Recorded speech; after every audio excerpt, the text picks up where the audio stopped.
Tembi est le porte-parole de cette structure de l'église catholique, Monseigneur Donatien Cholet. De quoi il était question, le détail dans ce reportage signé Jules Boulembi. Cette audience a eu lieu la veille de son voyage pour Rome. La ville sainte, Monseigneur Utembi et les autres évêques de la RDC prendront part au synode des évêques de l'église catholique. C'est donc pour prendre des informations à la source sur l'état de la nation et les éléments du langage lors de la rencontre avec sa sainteté le pape que Monseigneur Marcel Utembi a effectué ses déplacements vers le cabinet du speaker de la chambre basse du Parlement. Au sortir de cette entrevue, Monseigneur Donatien Cholet, chapelain de sa sainteté le pape François et porte-parole de la Senco, s'est exprimé en ces termes. Le président de la Senco qui va pour représenter la RDC au synode qui va réunir les représentants des évêques du monde entier. Et à cette même occasion, le pape va rencontrer tous les évêques du Congo en visite à Limina. Son Excellence Monseigneur Marcel Utembi, président de la conférence épiscopale, a jugé bon de venir échanger avec le président de l'Assemblée nationale pour la simple raison que quand ils vont rencontrer le pape sera quand même curieux de savoir comment va le pays. Restons toujours à l'Assemblée nationale où les députés nationaux ont adopté une série de lois sur l'aviation civile. Jules Boulembi, reportage.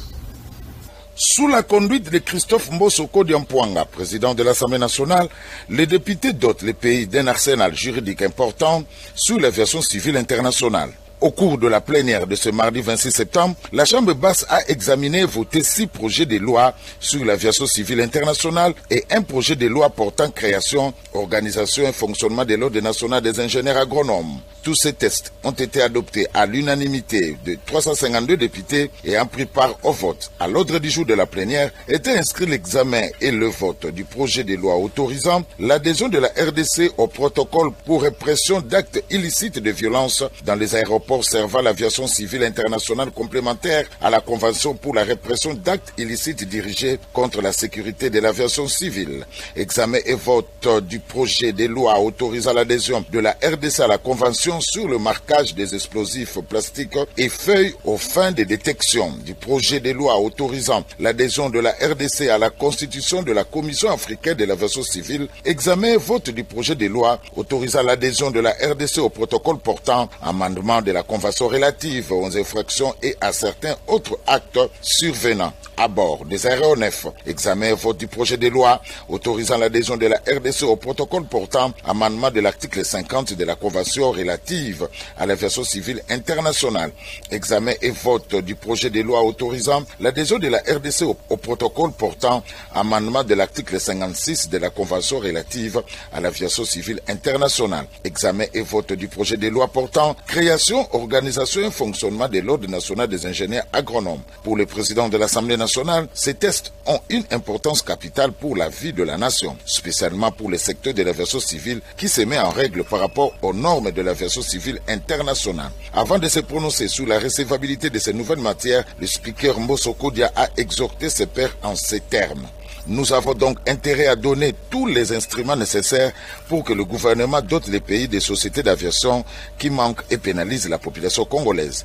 Le co-président de la commission mixte Relations extérieures, défense, aménagement du territoire, le député Marcel Azouri, a emboîté dans le même sens que le président Mbosso. Dans la suite des travaux, la plénière a procédé à l'adoption de ces projets article par article. S'agissant du deuxième point relatif à l'ordre des ingénieurs agronomes, aucun amendement n'a été déposé au finish. La plénière l'a adopté in globo. À l'unanimité des 352 députés ayant pris part au vote, les 7 projets de loi, dont les 6 projets sont envoyés au président de la République pour promulgation et le 7e projet, soit celui de la création de l'Ordre national des ingénieurs agronomes, sera envoyé en seconde lecture au Sénat. Le Premier ministre Jean-Michel Samaloukonde a ouvert, c'était le mardi 26 septembre, les activités de l'Assemblée générale de l'Union du Conseil économique et social en Afrique. La cérémonie s'est déroulée à l'hôtel Pullman. Encore une fois, depuis Jules Boulembi, reportage. Dans son discours d'ouverture, le chef du gouvernement Samalou Konde a tenu à rappeler les rôles que joue le Conseil économique et social, celui d'organe consultatif qui a pour mandat de s'assurer que les préoccupations des populations sont bel et bien reflétées dans les politiques publiques, programmes et projets initiés par les gouvernements et les autres institutions, tant au niveau national que provincial. Les communautés sont contraintes à des déplacements massifs à la recherche de nouveaux espaces de vie.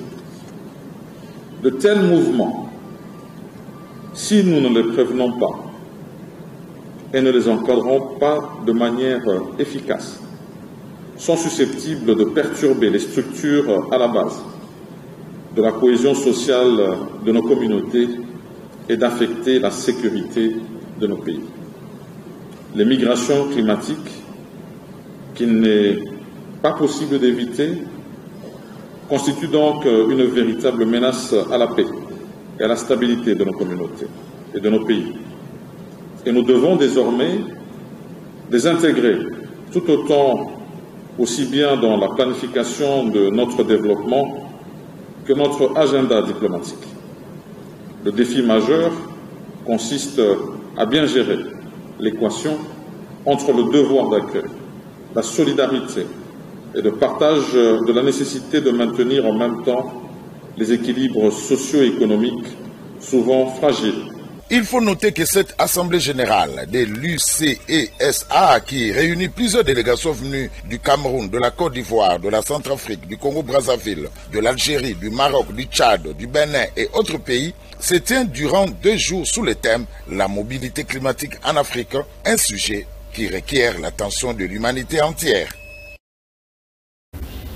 Le président du Conseil économique, Jean-Pierre Kiwakana, a posé les tableaux de l'Afrique sur le plan climatique, propos recueillis par Mario Mbongo et Frédéric Somaïl. Depuis plus de 3 ans, et sur la politique d'une dynamique d'équipe marocaine, je félicite en passant.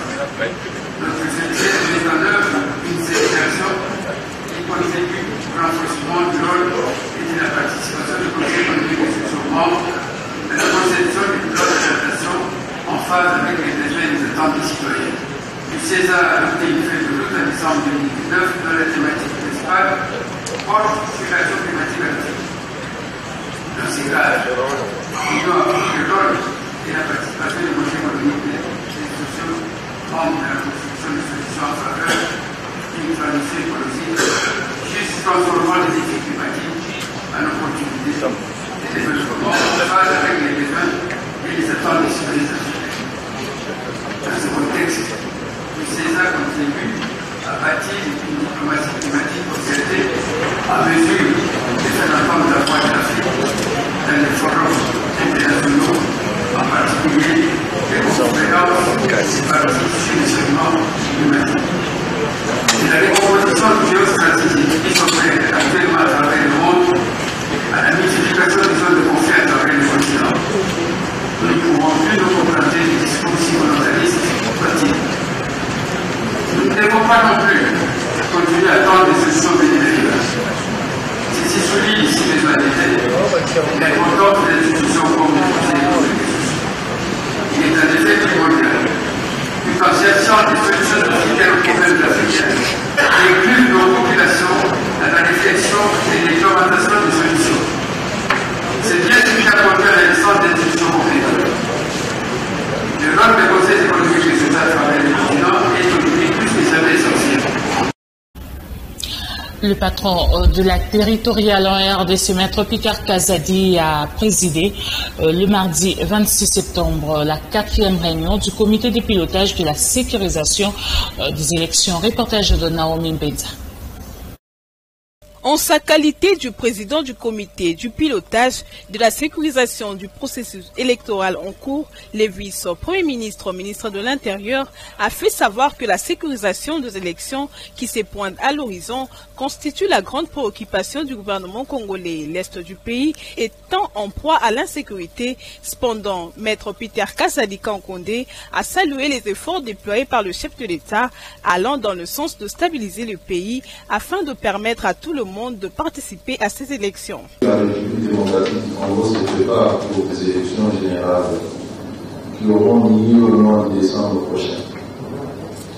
La sécurisation de ces processus électoraux demeure au centre des préoccupations du gouvernement de la République, d'autant plus que ces élections vont se tenir en ce moment où une partie de notre territoire national est en proie à l'insécurité et sous occupation rwandaise à travers ces effectifs terroristes de M23.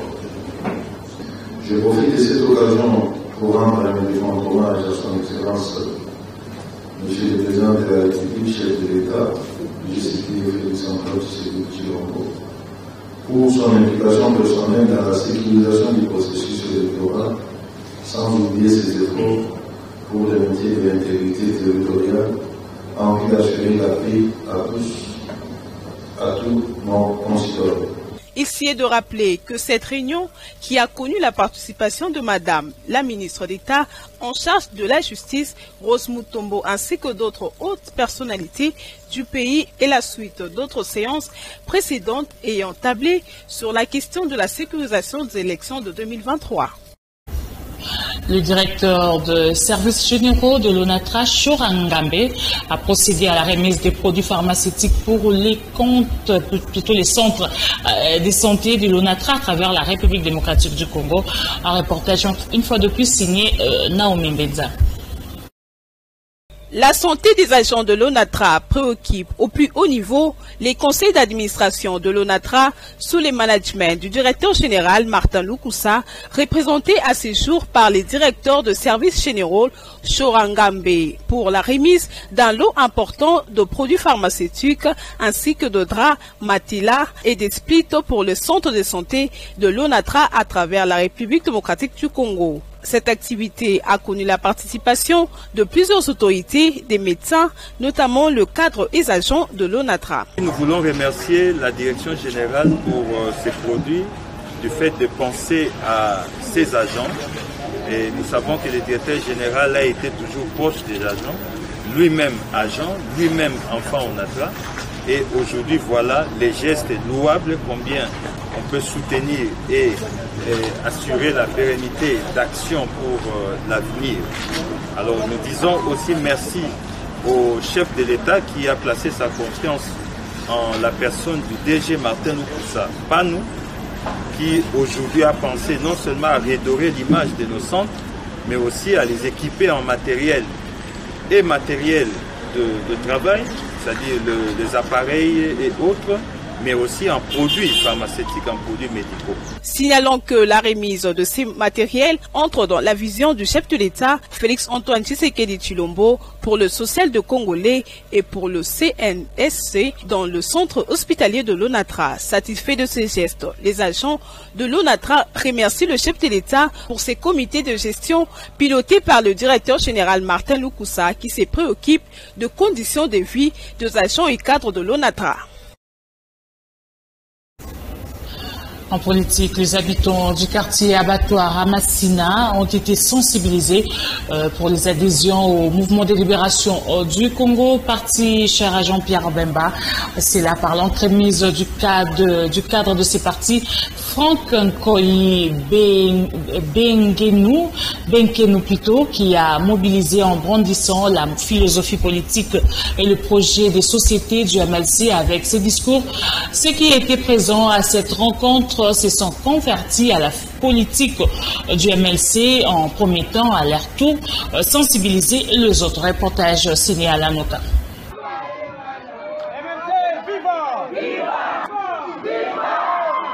Le quartier abattoir dans la commune de Massina a été l'objet d'une grande sensibilisation et mobilisation de la part du mouvement de libération du Congo par l'entremise des cadres de ce parti, Franck Nkoyi Benkenu, qui a mobilisé les habitants du quartier abattoir dont la rencontre a eu lieu sur l'avenue OCK.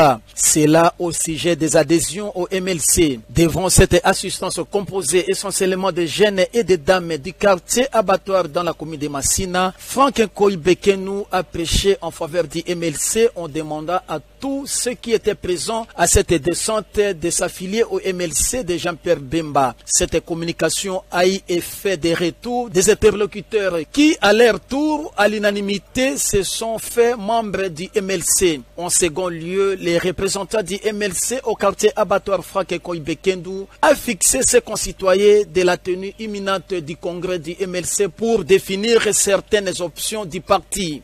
Toana tango ya campagne te, toana tango ya sensibilisation. Bande ko basadere na MLC. Lingomba munene boyebi, mouvement de libération du Congo. Oyo kolo nango Jean-Pierre Bemba Gombo. Boto alandi na simba comme on est fidèle babala. Le secrétaire général ya parti. Ya ona sengi na ba mama oseka. Ba jeune ya oseka. Basadere na MLC. Toye ba biro na biso tosadere na MLC. Tozala wapi? Kona ko sadere na MLC. Biro na biso oyo ya MLC ya chango ezali. Oke ko sadere. Oke na biro na biso ya Pascal. Retourne à bureau ya MLC la place ni. Comme on a bureau la biso ya fédération chango 1. Comme on a le bureau na ko sadere na lingomba. Les mouvements de libération du Congo se préparent en conséquence pour les échéances électorales. C'est là par la sensibilisation et mobilisation de la population à intégrer massivement ces partis. Dans le souci d'aider les enfants à se divertir pendant le week-end et les grandes vacances grâce aux jeux balançoires et autres, Ndenza a aménagé un parc au quartier Maviokele. Nous sommes dans la commune de Kimbantseke. Le promoteur de cet espace sollicite un appui financier auprès des autorités urbaines en vue d'offrir des services de qualité à ses clients. Reportage de Nancy Mianda et Pichu Kizaza. Il s'agit d'un parc pour enfants aménagé dans la commune de Kimbantseke, plus particulièrement au quartier Maviokele. A été réalisé par Messien Nzeza dans le but principal de divertir les enfants pendant le week-end et les vacances. Les promoteurs de cet espace lancent un message aux autorités urbaines pour solliciter un soutien financier visant à améliorer les services offerts à ses clients.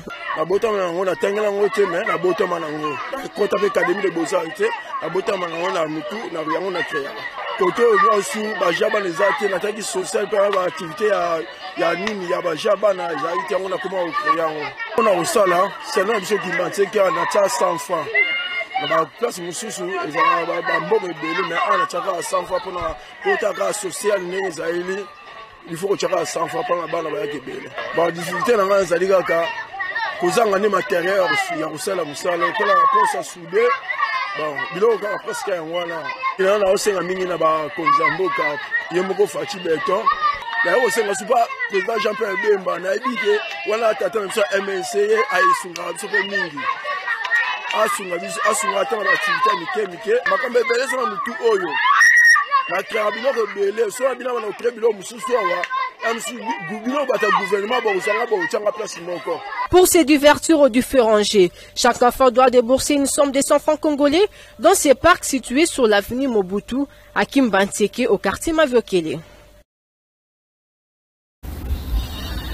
En sport, les léopards dames de la République démocratique du Congo ont arraché la qualification au deuxième tour des éliminatoires CAN dames Maroc 2024 et grâce à leur succès de 2-1 devant les Amazones du Bénin dans le cadre du match retour, premier tour des éliminatoires de la CAN dames le mardi 26 septembre au stade général Mathieu et Kérékou à Cotonou, nous sommes à Bénin.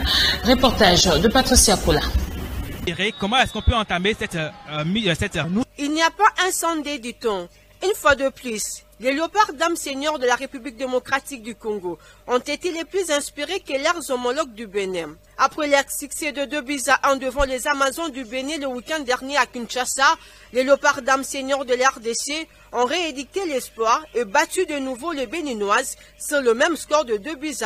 C'était le mardi 26 septembre dernier au stade général Mathieu Kérékou à Cotonou capitale du Bénin, dans le cadre du match retour des éliminatoires de la CAN féminine Maroc 2024. Mené par 1-0 de la 5e minute de la partie, les Congolaises ont rétabli l'équilibre à la 31e minute par l'entremise de Merveille Kajinga.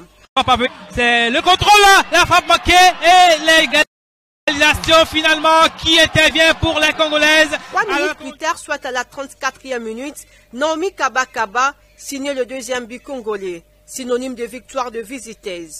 Kipoi, le centre et la tête et le deuxième but pour les Congolaises.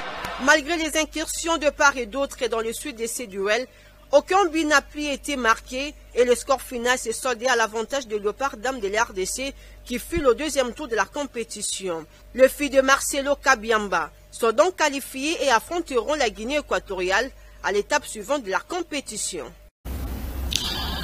Il s'appelle Alexandre Jour, un boxeur roumain. Il pèse 102 kilos. Il est actuellement entraîné par un coach congolais, champion Kisolo Kele, véritable préparateur pour le grand boxeur.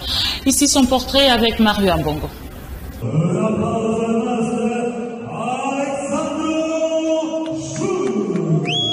Champion Kisolo Kele, un nom évocateur dans le monde de la boxe congolaise, est synonyme de perfection et du travail bien fait. Aujourd'hui, après avoir entraîné plusieurs boxeurs, dont Junior Bakabou, son travail bien préparé et pointillé l'a amené en Roumanie, sur invitation de l'un des meilleurs poids lourds de ce pays, M. Alexandre Joux, qui a aussi sa propre salle d'entraînement bien équipée, très professionnelle.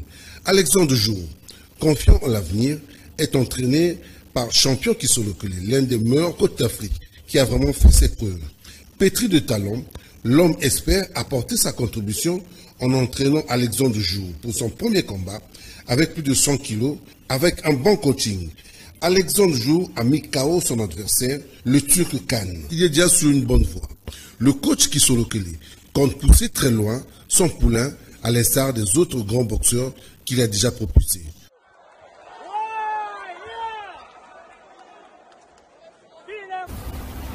Et voilà, c'est la fin de cette grande édition d'Histoire coordonnée par Naomi Benza, Nathan Onzi, Tony Binda, Samson Ilunga, Freddy Takidi et Christiane Nzangambe. Dieu voulant, je vous retrouve encore le mercredi prochain, même chaîne, même heure. Au revoir.